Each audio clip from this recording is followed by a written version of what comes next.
제가 오늘 적을 사연은 저의 아픈 손가락 중에 하나인 엄마의 이야기입니다. 지금 돌아보면 우리 엄마 참 불쌍한 인생을 살았습니다. 제가 어릴 때 아빠가 일찍 돌아가시고 저 하나 키우느라 안 해본 일도 없으셨죠. 리어카에서 과일도 팔고 남의 집살이도 하고 하수구 배관 청소도 하고 건물 청소도 하고 평생 험한 일은 다 하고 사셨습니다.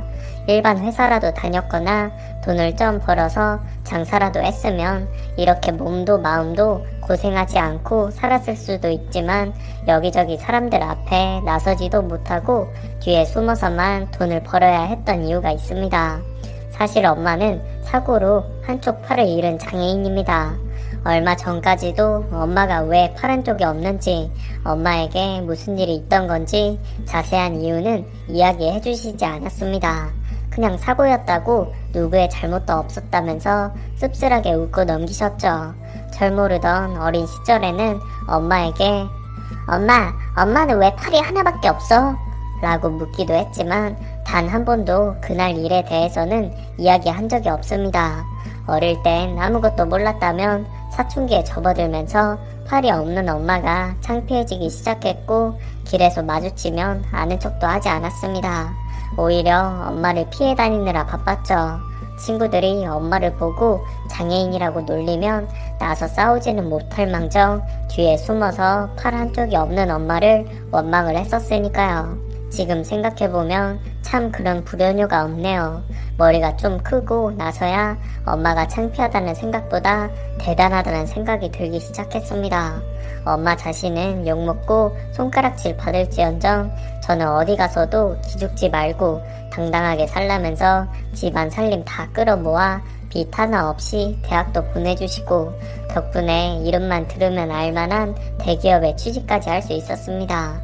회사에 입사를 하고 첫 월급을 받았던 날 엄마에게 분홍색 속옷을 사드렸더니 저를 끌어안고 펑펑 우셨던 모습이 아직도 눈앞에 선하네요. 그때 다짐했습니다. 앞으로 엄마는 내가 지켜드리겠다고. 어디 가서도 성치 않은 몸이라고 움츠리지 않고 당당하게 살게 해드리겠다고 제 스스로 약속했죠.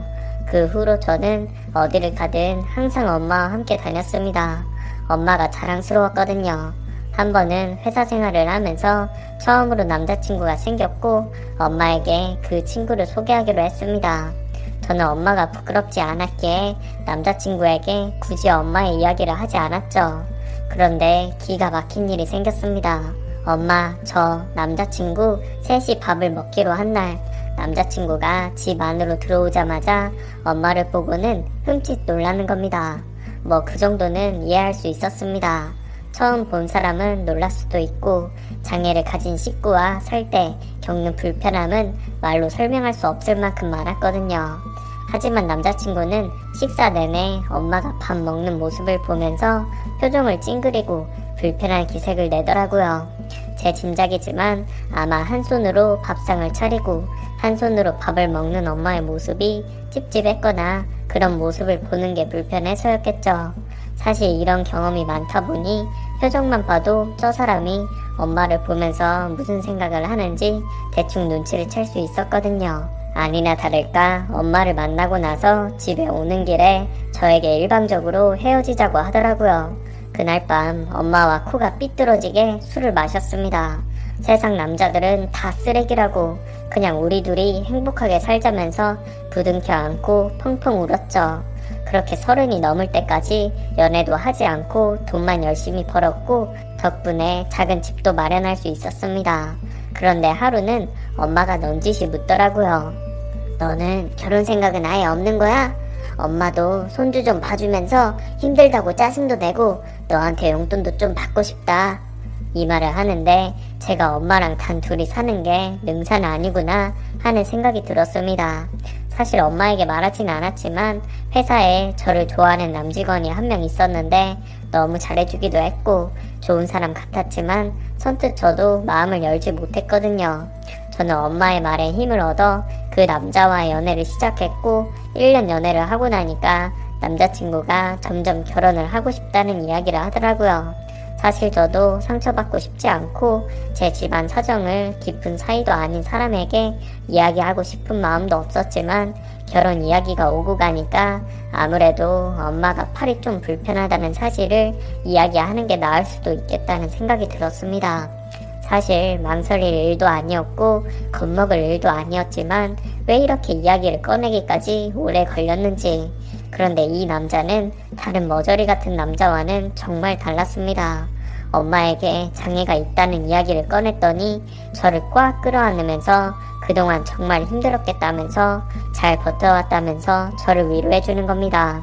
그렇게 한참 동안 제 이야기를 들어주고 성치 않은 몸으로 저를 키워내시는 어머니가 너무 존경스럽다면서 꼭 한번 만날 수 있게 해달라고 하더라고요. 저는 저 말을 듣고 이 남자라면 내 인생을 맡겨도 되겠구나 하는 생각이 들었습니다. 엄마에게 남자친구를 소개시켜주기로 했고 남자친구와 엄마가 처음 만나기로 한 장소는 사람도 많은 한정식 집이었습니다. 멀리서 걸어오는 엄마를 보고는 제 남자친구가 갑자기 자리에서 벌떡 일어나더니 희영이 예쁘게 키워주셔서 정말 감사합니다 장모님 하고 큰 소리로 인사를 하면서 넙죽 절을 하는 겁니다. 그리고는 옆에서 있던 저도 엄마 나 예쁘게 키워줘서 고마워 하고 절을 했죠. 주변 사람들은 그런 저희의 모습을 보고 박수를 쳐줬고 엄마는 고개를 숙이고는 어쩔 줄 몰라 하더라고요. 밥을 먹으면서 엄마에게 엄마 우리가 인사한 거 어땠어? 기분 좋았어? 하고 물으니까 처음에는 이야기도 꺼내지 말라고 너무 창피했다고 고개를 숙이던 엄마가 사실 나 너네가 인사하는 거 보고 눈물이 날 뻔한 걸 겨우 참았어. 고마워 정말 고마워 라고 말하는데 그날 저도 남자친구도 그 모습을 보고 펑펑 울었습니다. 그렇게 저희 세 사람은 그날 밥도 먹고 밤새도록 술까지 마시면서 즐거운 시간을 보냈습니다. 엄마는 하나뿐인 아들이라면서 남자친구를 엄청 마음에 들어 하셨고 내일이라도 당장 결혼을 하라고 하시더라고요. 그렇게 큰 문제 없이 결혼이 진행되나 싶었습니다. 하지만 아직 넘어야 할 산이 남아 있었습니다. 바로 남자친구의 어머니였는데 이야기만 들었을 때는 엄청 까칠하신 분이실 것 같더라고요. 그리고 남자친구의 어머니에게 인사를 드리기로 한 날 사건이 터졌습니다. 남자친구가 집이 잘 사는 건 알고 있었지만 대문 앞에 서자마자 기가 확 죽더라고요. 드라마에서나 보던 으리으리한 대저택 앞에서 침이 꼴깍 넘어가는데 이런 집 남자랑 내가 결혼을 해도 되는 건가 하는 생각이 들었습니다. 남자친구는 상관없다고 했지만 솔직히 남자친구 집에 비하면 저희 집은 턱없이 가난한 수준이었습니다. 예비 시어머니를 처음 뵙는 자리라 유명하다는 고깃집에서 한우도 사가고 작은 꽃다발도 준비했지만 이걸로는 왠지 부족하실 것 같다는 생각이 들더라고요. 그리고 역시나 예비 시어머니는 저를 탐탁지 않아 하는 표정이었습니다. 자리에 앉았을 때 차 한잔 내어주시고는 어릴 때 어떻게 자랐는지, 학교는 어디를 다녔는지, 어머니 아버지는 뭐하는 분인지 하나하나 꼬치꼬치 캐묻기 시작하시더라고요. 어릴 때 아빠가 돌아가셨고 몸이 성치 않으신 엄마도 계시다고 솔직히 말씀드렸죠. 저 키우느라 엄마 혼자 안 해본 일이 없이 사셨고 저는 그런 엄마가 자랑스럽고 멋지다고 생각한다고 이야기했더니 예비 시어머니가 기함을 하는 겁니다. 엄마가 그럼 장애인이신 거야? 아이고 저런 집이랑 결혼을 하겠다고? 아가씨도 참 낯짝이 두껍다. 지금이야 젊다지만 나중에 늙어봐. 제 몸 하나 건사 못하는 노인네를 누가 모시고 살려고 그래? 그 뒤치다거리를 누가 다 할 건데? 기가 막히네 정말. 수준이 맞아야 결혼도 하지 라고 단호하게 이야기하시더라고요. 솔직히 마음 같아서는 그 자리에서 다 뒤집어 엎고 나오고 싶었지만 예비 시어머니가 한 말이 틀린 말도 아니었기에 아무 말도 하지 못했습니다. 저희 집이 훨씬 떨어지는 것도 장애가 있는 엄마를 신경 쓰고 살아야 하는 것도 사실이었으니까요. 그렇게 집으로 돌아왔는데 엄마는 뭐가 걱정이었는지 문 앞까지 나와서 저를 기다리고 있더라고요. 저를 보자마자 예비 사돈들도 남자친구만큼 좋은 사람이냐고, 너를 많이 예뻐해 주실 분들 같냐고 해맑게 묻는 엄마를 보면서 저도 모르게 그 자리에서 펑펑 울어버렸습니다. 이까지 결혼 안 하면 그만이라고 입 밖으로 내뱉었지만 엄마는 이미 제 진심을 알아버렸는지 고개를 들지 못하시더라고요. 그리고는 다 자기 때문이라면서 가슴을 치는 겁니다. 차라리 그때 그냥 죽었으면 그냥 죽어버렸어야 되는데 라는 말을 반복하면서 자기 자신을 원망하셨습니다. 그날 밤 남자친구는 집으로 찾아와서 밤새도록 저와 엄마를 달랬지만 저는 남자친구에게 이별을 통보했습니다. 엄마는 제 속도 모르고 며칠 동안 집에도 안 가고 집 앞에서 술에 취해 있는 남자친구를 집 안까지 굳이 데리고 와서는 너네가 이야기하기 힘들면 엄마가 한번 가볼까? 그래도 어른들끼리 이야기하면 조금은 마음이 변하실지 모르니까 하고 남자친구에게 조심스럽게 부탁을 하는 겁니다. 남자친구가 잠깐 고민하는 모습을 보이자 엄마는 버럭 화를 내면서 무작정 반대한다고 포기할 거면 다시는 우리 모녀 앞에 나타나지도 말라고 소리를 지르더라고요. 대체 이 결혼이 뭐라고 우리가 이렇게까지 해야 하는 건가 싶은 마음이 들면서도 마음속으로는 이 남자와 헤어지고 싶지 않았고 당장은 무릎이라도 꿇을 수 있을 것 같았습니다. 엄마는 제 마음을 읽기라도 했는지 제 손을 꼭 잡고는 한번 가보자. 만나보고 그래도 안 된다고 하면 그때 깔끔하게 정리하자 라고 말씀을 하시더라고요. 남자친구는 자기가 부모님을 설득할 테니 걱정 말고 집으로 오라고 저희 모녀를 집으로 초대했고 저와 엄마는 결국 예비 시부모님 댁까지 오게 됐습니다. 그런데 정말 기가 막힌 일이 일어났습니다. 제가 왔다는 이야기를 듣고 방 안에서 나오지도 않던 예비 시어머니가 저희 엄마까지 왔다는 이야기를 듣고는 소금 한 소쿠리 담아서 마당까지 씩씩대며 달려오는 겁니다.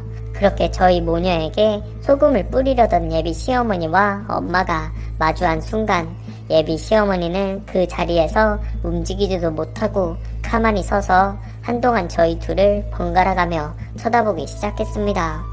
그리고는 엄마 앞에서 무릎을 꿇더니 땅을 치며 우는 겁니다. 아이고 정순아, 너였구나. 내가 너인 줄도 모르고 미쳤지. 내가 미쳤지. 나를 용서해라. 내가 너한테 진 빚을 어떻게 갚을꼬. 아이고 미안하다. 정말 미안하다. 하면서 소리내서 우는데 그 모습을 보고는 멍하게 서있던 엄마도 눈물을 뚝뚝 흘리기 시작했습니다. 그렇게 두 사람은 한참 동안 서로를 끌어안고 자리에서 일어나지 못했고 예비 시어머니는 저희 엄마의 하나 남은 팔을 어루만지면서 고개를 푹 숙였습니다. 엄마는 예비 시어머니의 등을 토닥이면서 지난 일이다. 다 지난 일이야. 라는 말만 반복하시더라고요. 도대체 이 두 사람에게 대체 무슨 일이 있었던 건지 저는 30년이 넘어서야 엄마에게 일어난 일을 알게 됐습니다. 알고 보니 엄마와 예비 시어머니는 한 동네에서 자란 여고 동창생이었습니다. 식구들도 동네 사람들도 다 알 만큼 절친한 사이라 잘 때 빼고는 늘 붙어 다녔다고 하더라고요. 하루는 예비 시어머니가 학교에 나오지 않아서 엄마가 그 집까지 찾아갔는데 이미 큰 불이 집을 다 뒤덮었고 겁도 없던 엄마는 불길 속에 뛰어들어 예비 시어머니를 구해내고 그 자리에서 의식을 잃었다고 합니다. 다행히도 사람들의 도움을 받아 병원으로 이송됐지만 그 당시에는 의료기술이 지금처럼 발달되지도 않다 보니 절단 외에는 별다른 방도가 없다는 말뿐이었다고 합니다. 이미 엄마의 한쪽 팔은 복원할 수 없을 만큼 수처럼 타들어서 형태를 알아보기도 힘들어서 수술은커녕 절단을 해야 어깨라도 겨우 살릴 수 있다는 진단을 받았다는 겁니다. 결국 엄마는 고등학생이라는 어린 나이에 한쪽 팔을 잃게 됐고 그렇게 30년이 넘는 시간을 힘겹게 살아야 했습니다. 초반에는 병원도 다니면서 치료도 받았지만 끊임없이 드는 병원비에 결국 형편이 어려워지기 시작했고 결국 치료도 다 마치지 못하고 엄마의 부모님이 빚쟁이들한테 쫓기게 되면서 자연스레 연락이 끊어지게 됐다고 하더라고요. 예비 시어머니도 여기저기 수소문하면서 엄마를 찾았지만 세월이 지나서도 연락이 닿질 않자 결국 포기했고 그렇게 연락이 끊겼다는 겁니다. 평생 엄마가 저에게 사고에 대해 얘기하지 않았던 이유를 이제야 알겠더라고요. 아마 남 때문에 팔이 절단됐다는 사실을 알면 누구보다도 제가 속상해하고 그 사람을 원망하며 살아갈 거라고 생각을 하셨겠죠. 예비 시어머니는 엄마 앞에 무릎을 꿇고 앉아서는 평생 갚지 못할 빚을 지고 살아왔는데 이 빚을 어떻게 갚아야 할지 모르겠다면서 고개를 숙이며 아무 말도 하지 못하시더라고요. 저였다면 어떻게든 그 빚을 갚으려고 내가 너 때문에 평생 어떻게 살았는지 아냐면서 고래고래 소리라도 질렀을 텐데 천사 같은 우리 엄마는 지난 일은 다 잊어버리라면서 바라는 건 아무것도 없다고 그냥 선남선녀인 우리 애들만 행복하게 살았으면 좋겠다고 그 말만 하시는 겁니다. 그 이야기를 듣고 시어머니는 저를 꼭 안아주셨고 저희 모녀 앞에 무릎을 꿇고 앉아서는 한참 동안 자리에서 일어나지 않으셨습니다. 그리고 몇 달 뒤 저희 두 사람은 양가의 축복 속에서 결혼식을 올렸습니다. 엄마는 드레스를 입은 제 모습을 보고는 어찌나 많이 울던지 아직도 엄마가 울던 모습이 눈에 선명하네요. 그 일이 있고 난 뒤 시댁에서는 저희 부부를 위해서 작은 아파트도 마련해줬고 엄마가 노후를 보낼 수 있게끔 시골 작은 동네에 텃밭과 전원주택도 지어줬습니다. 그리고 가장 감사한 것은 엄마의 손이 되어줄 의수까지도 마련을 해주셨다는 겁니다. 사실 몇 번이나 엄마에게 의수를 맞추자고 이야기했었는데 불편하다고 없어도 된다고 거절하셨거든요. 아마 돈이 많이 들 것 같아서 거절하신 것 같은데 시어머니가 몇 번이고 설득하니 못 이기는 척 해보겠다고 하시더라고요. 처음에는 적응도 못하시고 불편해 하시더니 지금은 누구보다도 좋아하십니다. 엄마는 제가 결혼한 뒤에 얼굴이 더 좋아지셨어요. 요즘에는 저보다 시어머니를 더 자주 만나시는데 너무너무 보기가 좋습니다. 저는 사실 두 분의 사이를 알기 전까지는 인연이나 운명이란 말은 없다고 생각했습니다. 그런데 두 분을 보면서 저 말을 믿게 됐네요. 앞으로 제가 바라는 건 두 분이 건강하게 남은 생을 보내시는 겁니다. 이 사연을 듣는 분들도 건강하시길 기원합니다.